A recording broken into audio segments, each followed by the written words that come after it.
House plan measurement in feet 20 feet by 30 feet জায়গার মধ্যে কিভাবে ফিট স্কেলে একটি বাড়ির প্ল্যান করবেন আজকে আপনাদেরকে দেখাবো। এটা হলো 20 বাই 30 এর মধ্যে একটি আর্কিটেকচারাল ফ্লোর প্ল্যান বা ফ্লোর প্ল্যান ড্রয়িং। এখান থেকে এখানে যে প্লটটি রয়েছে এর দৈর্ঘ্য 30 ফিট, এখান থেকে এখানে যে প্লটটি রয়েছে এর দৈর্ঘ্য 20 ফিট। আমরা 30 ফিটের মধ্যে যদি ফ্লোর প্ল্যানটি করি তাহলে এখান থেকে 10 ফিট, এখান থেকে আমরা নিয়েছি 6 ফিট, এখান থেকে আমরা নিয়েছি 4 ফিট, এখান থেকে আমরা নিয়েছি 10 ফিট। এই হলো 30 ফিট। যদি আমরা ক্যালকুলেশন করি তাহলে 10 যোগ 6 যোগ 4 যোগ 10 সমান 30 ফিট।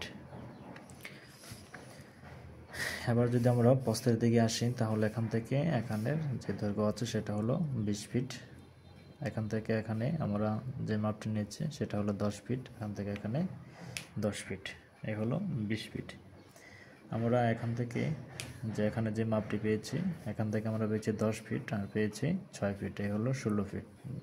যার কারণে এই ডাইনিং রুমটার দৈর্ঘ্য হলো 10 ফিট বাই 16 ফিট। এটা হলো কমন বাথরুমের সাইজ 4 ফিট বাই 7 ফিট, প্রস্থ 4 ফিট, দৈর্ঘ্য 7 ফিট। এটা হলো আরেকটি বেডরুম। এই বেডরুমের সাইজ আমরা দিয়েছি 10 ফিট বাই 10 ফিট। এগুলি হলো জানালার সাইজ আমরা দিয়েছি 5 ফিট বাই 4 ফিট। প্রত্যেকটি জানালা রুম অনুযায়ী আমরা বড় ছোট করেছি।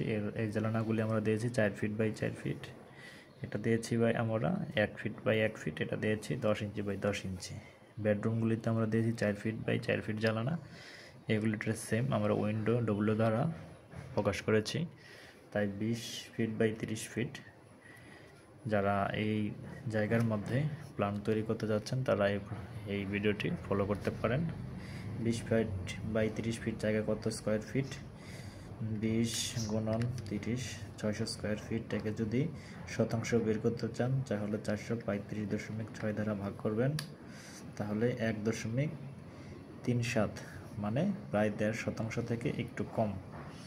যদি আপনি কাঠা বের করতে চান তাহলে আপনার 600 ভাগ 720 দিতে হবে। 0.83 কাঠার মধ্যে এই প্ল্যানটি করা হয়েছে। সবচেয়ে কম জায়গার মধ্যে 20 বাই 30 600 স্কোয়ার ফিটের মধ্যে এই বাড়ির প্ল্যানটি যদি আপনাদের পছন্দ হয় অবশ্যই এই প্ল্যানটির foundation plan, column layout plan এবং হার্ড কপি যদি প্রয়োজন হয় অবশ্যই আমাদের কমেন্ট লিঙ্কে কমেন্ট করবেন, আমরা আপনাদের সাথে যোগাযোগ করব কিংবা আপনারা যোগাযোগ করতে পারেন। ধন্যবাদ ভিডিওটি দেখার জন্য।